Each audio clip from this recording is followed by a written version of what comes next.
कहानी है गरीब पर गर्मी के कहर की। सुनिए जी, अपने साथ यह पानी की बोतल ले जाइए, बाहर बहुत ज्यादा गर्मी है। गर्मी तो है कुसुम, लेकिन पानी की बोतल लेकर भी बाहर जाऊंगा तो भी पानी गर्म हो जाएगा। तुम एक काम करो, बोतल को एक कपड़े में लपेटकर मुझे दे दो। कुसुम बिरजू को एक कपड़े से पानी की बोतल लपेट कर देती है और उसे खाने के लिए डिब्बा बंद करके भी दे देती है। बिरजू मजदूरी का काम करता था और इतनी गर्मी में मजदूरी करते हुए अक्सर उसकी हालत खराब हो जाया करती थी। इस साल तो गर्मी ने हद पार कर दी है। गर्मी इतनी ज्यादा है कि अब बर्दाश्त से बाहर होने लगी है। सही कह रहे हो भाई। ऊपर से इतनी गर्मी में मजदूरी करना बहुत बड़ा खतरा है। सर के ऊपर इतनी धूप मंडराती रहती है, कभी कभी तो इतनी धूप में काम करते हुए सर चकराने लगता है मेरा। हम सबका यही हाल है भाई। कितना पसीना निकल गया है काम करते करते। मुझे तो बहुत जोर से भूख लग रही है। चलो चलकर खाना खा लेते हैं। सभी मजदूर खाना खाने के लिए बैठते हैं। बिरजू अपने डिब्बे से रोटी, चटनी और एक प्याज निकालता है और एक मुक्का मारकर प्याज को फोड़ देता है। यह प्याज ही है जिसने हमें इस लू से बचाया हुआ है, वरना अब तक तो हमें गर्मी नुकसान कर चुकी होती। लेकिन यह बेचारी प्याज भी हमें कब तक इस गर्मी से बचाएगी। काश जल्दी से बारिश आ जाए और हमें गर्मी से थोड़ी राहत मिल जाए। सभी गरीब लोग गर्मी से परेशान थे, क्योंकि न तो उनके पास महंगे कूलर या एसी था और न ही गर्मी से बचने के लिए उनके पास कुछ घर थे। शाम को बिरजू काम से घर लौटता है। उसकी पत्नी चूल्हे के सामने बैठकर खाना बना रही होती है और पूरी तरह से पसीने से भीगी हुई होती है। अरे अरे अरे, कितना पसीना आया है तुम्हें। इतनी गर्मी में चूल्हे के सामने बैठकर खाना बना रही हो, तुम्हारी तबीयत खराब हो जाएगी।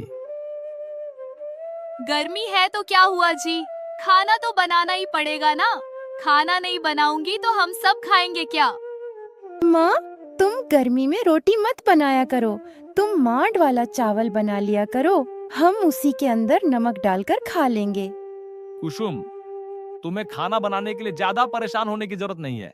पहले ही इतनी ज्यादा गर्मी है, तुम इतनी देर तक चूल्हे के सामने बैठकर परेशान मत हो।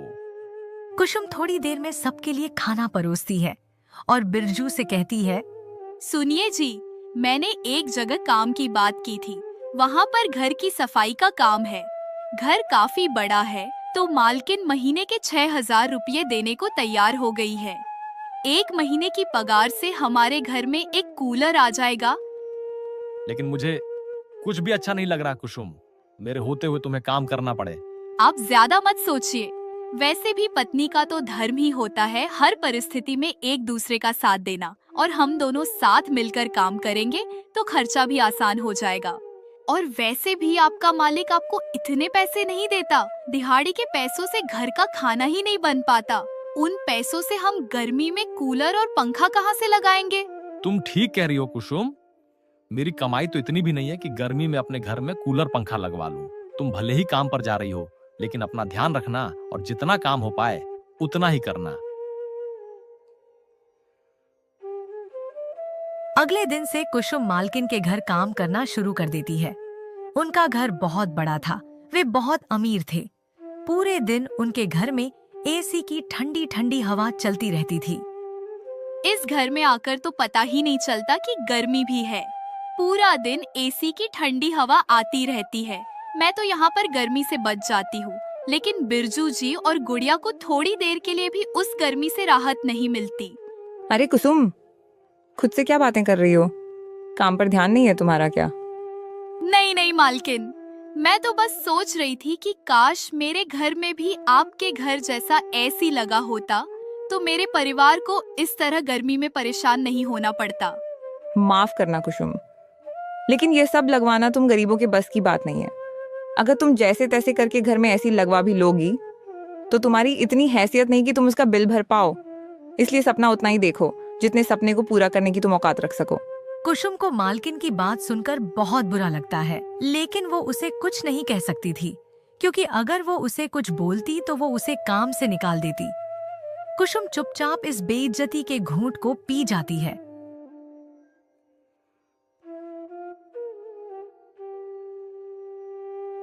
शाम को वो अपने घर जाती है। घर में बहुत गर्मी थी। पूरा घर आग की किसी गर्म भट्टी की तरह तप रहा था। माँ, आज तो कुछ ज्यादा ही गर्मी है।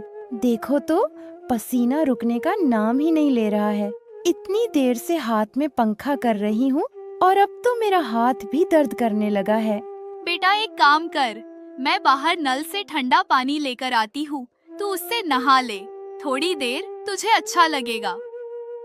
कुसुम बाहर लगे नल से एक बाल्टी पानी भरकर लाती है और अपनी बेटी को ठंडे ठंडे पानी से नहला देती है। उसे थोड़ा सुकून मिलता है, लेकिन थोड़ी देर बाद फिर से पूरी तरह पसीने से वो भीग जाती है। नहाकर थोड़ा अच्छा लग रहा था, लेकिन फिर से सब पसीना पसीना हो गया। पिताजी से बोलो ना, कोई पुराना पंखा खरीद कर ले आए। अच्छा ठीक है, मैं उनसे बात करती हूँ। अगर पैसे हुए तो वे कोई पुराना पंखा खरीद कर ले आएंगे।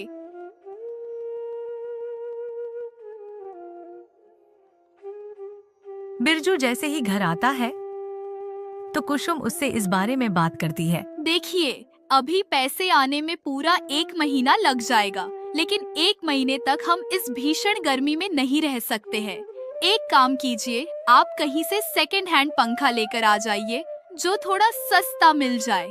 अरे, इस तरह का सेकंड हैंड पंखा कहाँ मिलेगा? पंखा तो नया ही खरीदना पड़ेगा कुसुम। और मैंने पता किया था, पंखा 5,000 रुपये से कम का नहीं मिल रहा है। मेरी दिन की दिहाड़ी 300 रुपये है। मैं हर रोज 50 रुपये कुछ बचा रहा हूँ, लेकिन फिर भी अभी तक 2,000 रुपये भी नहीं जोड़ पाया हूँ। पंखा खरीदने के लिए अभी भी 3,000 रुपये कम है। ऐसी बात है तो आप मेरी कंगन बेच दीजिए। उसे बेचकर इतने पैसे तो आ ही जाएंगे कि घर में एक पंखा लग सके। अरे, ये तुम कैसी बात कर रही हो कुसुम? भला तुम्हारे पायल बेचकर मैं घर में पंखा थोड़ी ना लगवाऊंगा। देखिए, इस समय मुझे कंगन से ज्यादा एक पंखे की जरूरत है। बाद में जब पैसे आएंगे तो दोबारा कंगन खरीद लूंगी, लेकिन अभी इस भीषण गर्मी में बिना पंखे के मैं अपनी बेटी को नहीं रख सकती। कुसुम बिरजू को अपनी कंगन निकाल कर दे देती है। बिरजू वो कंगन सुनार की दुकान पर जाकर बेच देता है। उन पैसों से वो एक पंखा खरीदकर अपने घर में लगा लेते हैं। ये हमारे घर में भी पंखा लग गया। अब हमें भी गर्मी से राहत मिल जाएगी। हाँ बेटा, अब हमें भी गर्मी में नहीं सोना पड़ेगा।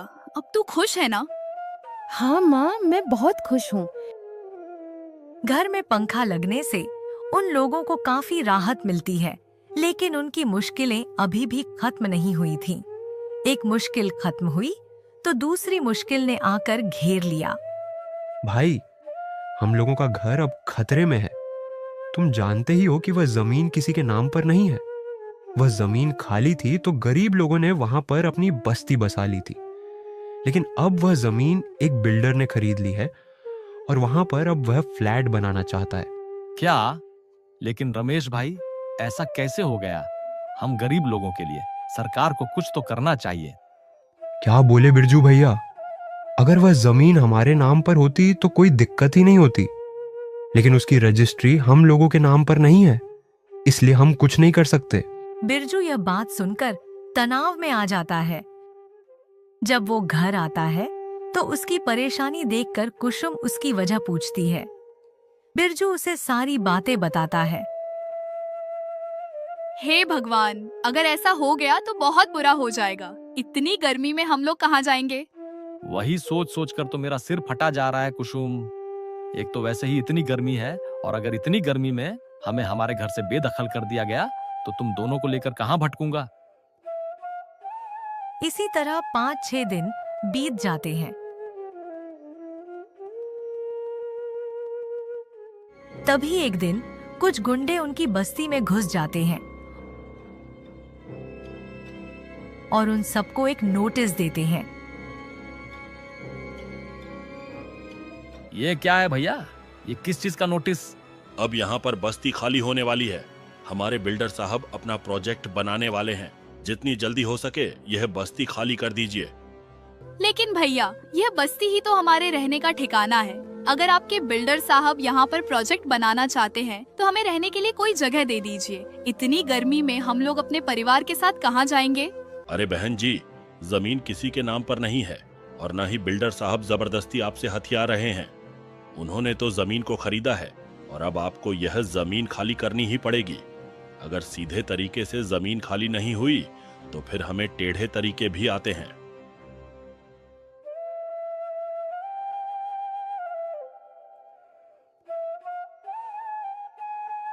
बिल्डर अपने आदमियों से कहकर पूरी बस्ती खाली करवा देता है। बस्ती के सभी गरीब लोग भारी गर्मी में सड़क पर आ जाते हैं। पापा, बहुत गर्मी लग रही है। हम लोग अब कहाँ जाएंगे? इतनी गर्मी में कहाँ रहेंगे? उन लोगों ने तो हमारा पंखा भी उतार फेंक दिया। तुम चिंता मत करो बेटा, हम कुछ न कुछ बंदोबस्त कर ही लेंगे। हम मंदिर चलते हैं, थोड़ी देर वहां बैठेंगे तो अच्छा लगेगा। बस्ती के लोग पास के मंदिर में जाकर बैठ जाते हैं, लेकिन रात को मंदिर के कपाट भी बंद हो जाते हैं। वे मंदिर के बाहर ही चादर बिछाकर लेट जाते हैं।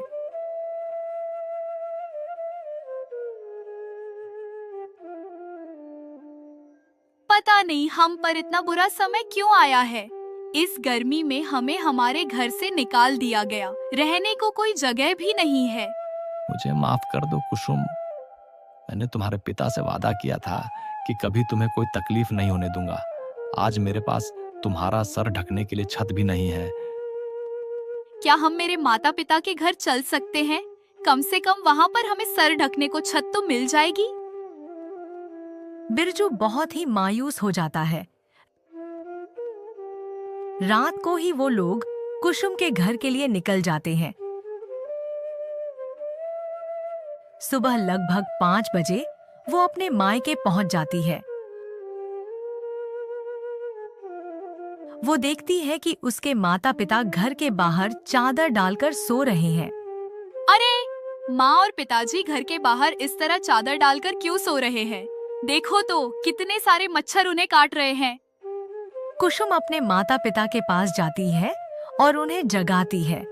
उसके माता पिता की आंख खुलती है तो कुसुम को देखकर वो हैरान रह जाते हैं।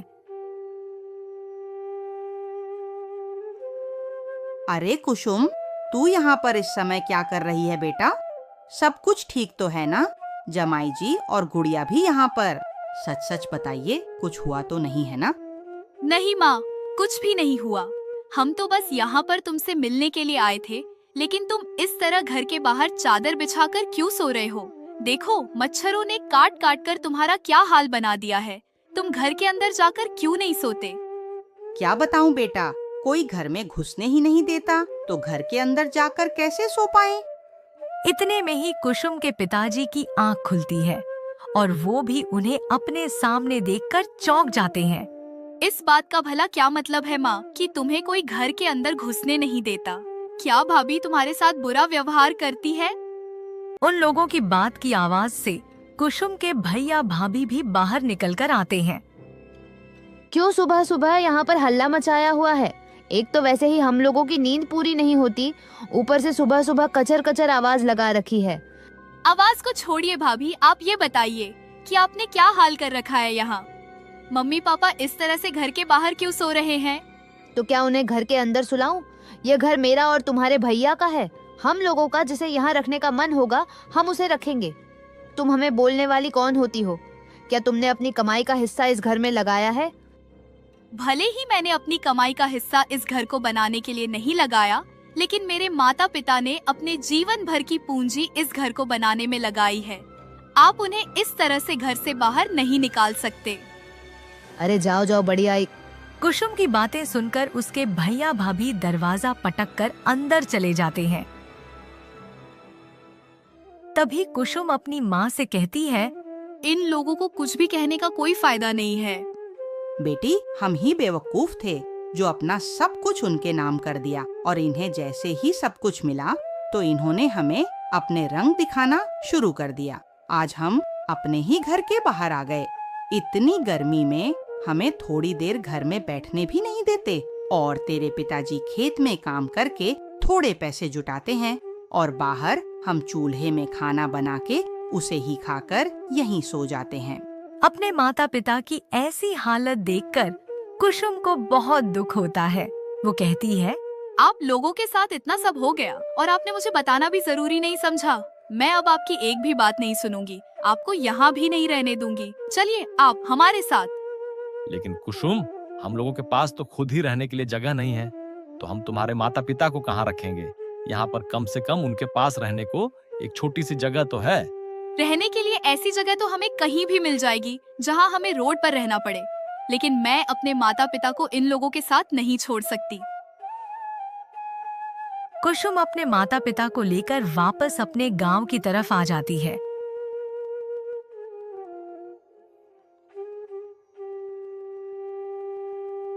बस्ती के सब लोग भी रहने के लिए जगह ढूंढ रहे थे।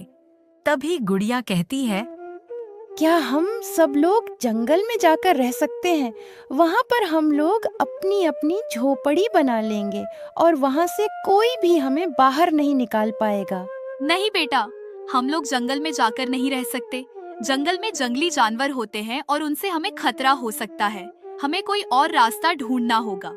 अगर हम लोगों के पास खूब सारे पैसे होते तो हमें इतना सोचना ही नहीं पड़ता। हम लोग भी अपना घर खरीदते और खुशी खुशी वहाँ रहते। हम लोगों के नसीब में इतना पैसा कहाँ है?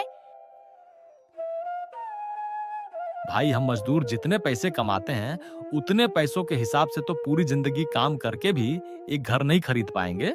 रमेश अंकल, मैंने अपने स्कूल में कहानी पढ़ी थी कि एकता में बहुत बल होता है। जब सब लोग साथ मिलकर कोई काम करते हैं तो काम आसान हो जाता है।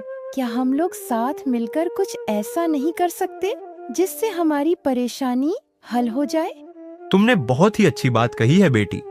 क्यों ना हम लोग इस मजदूरी के अलावा कुछ और काम शुरू करें जिससे हमें मुनाफा ज्यादा हो और काम भी वह करना पड़े जिसमें ज्यादा आमदनी हो। हाँ, क्यों ना हम अपना अलग अलग काम शुरू करें और उन पैसों को जोड़कर कुछ अच्छा करने की कोशिश करें। मैं नींबू शरबत बहुत अच्छा बनाती हूँ, तो गर्मी में नींबू शरबत बनाकर बेच सकती हूँ।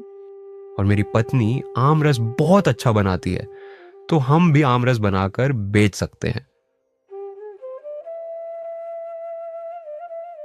सभी बस्ती वाले लोग रोड की तरफ अपने अपने तंबू लगा लेते हैं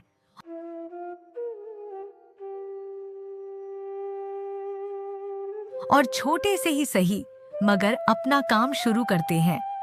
गर्मी होने की वजह से नींबू शरबत और आम रस को लोग बड़े ही चाव से खरीदते हैं। ये तो कमाल हो गया कुसुम। 100 रुपए के नींबू से हमने 1000 रुपए का शरबत बनाकर बेच दिया। सोचो, अगर कल हम 1000 रुपए का नींबू लेकर आएंगे तो आमदनी सीधी 10 गुना होगी। अगले दिन बिरजू 2000 के नींबू खरीद लाता है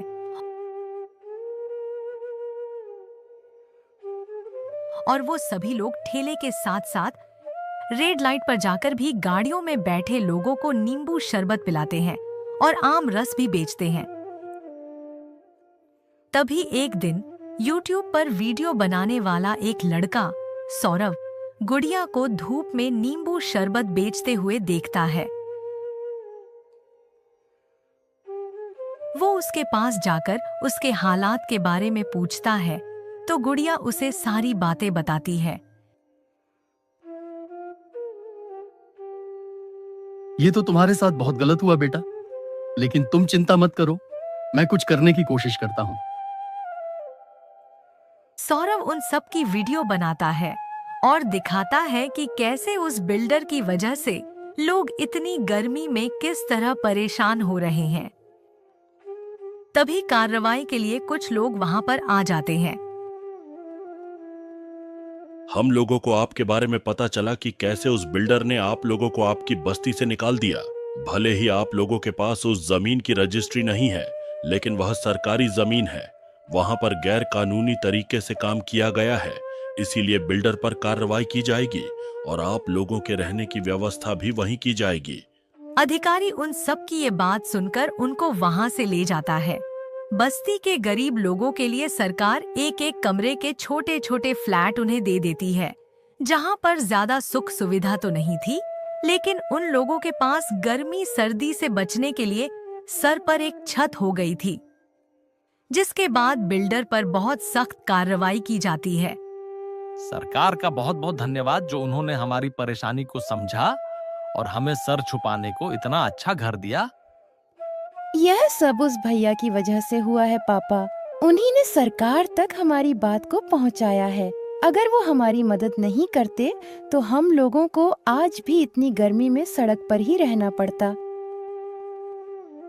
सभी बस्ती के लोग उस यूट्यूबर सौरभ का बहुत बहुत धन्यवाद करते हैं, लेकिन इस गर्मी के चलते उन्हें एक अच्छा काम करने को मिल गया था, जो था नींबू शरबत और आम रस बेचने का काम। वो अब अपने इसी काम को आगे बढ़ाते हैं और अगली गर्मियों तक अपने घरों में सुख सुविधाएं कर लेते हैं। उन सबके घरों में अब एसी, कूलर सब कुछ था। कुछ सालों बाद उनके पास अच्छे खासे पैसे आ गए तो उन्होंने अपने अपने अलग घर कर लिए और वो घर उन लोगों ने गरीब लोगों को दे दिया ताकि उन्हें भारी गर्मी में इस तरह बेघर न रहना पड़े और उन पर गर्मी का कहर भी न बरसे।